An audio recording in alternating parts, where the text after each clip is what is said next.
la situazione ormai sta esplodendo non solamente nelle realtà venete ma nelle realtà di tutta Italia.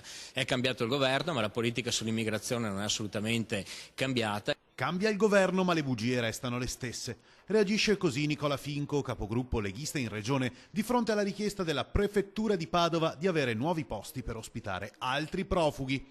L'invasione non si ferma e Minniti, continua Finco, è come Pinocchio, ha trovato il coraggio di raccontare bugie in faccia ai sindaci di Cona, Bagnoli e Agna, promettendo la chiusura dei 2 hub.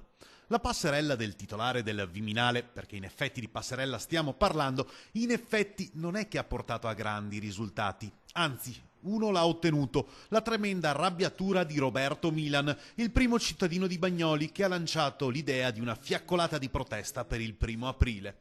Dicevamo della richiesta della prefettura per reperire nuovi posti per i migranti. Il viceprefetto Aversa nella sua lettera ha specificato che bisogna cercarli con particolare riferimento ai territori dell'Alta Padovana che risultano numericamente con un'inferiore presenza di richiedenti asilo.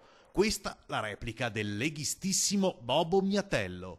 Con queste metodologie che ce li sbattono qui, che non sappiamo nemmeno chi sono, no, assolutamente no, è un punto fermo, no. Perché il governo promette di liberare, promette di ridurre, promette questo, promette quello, però in effetti continuano ad arrivare profughi, diciamo, economici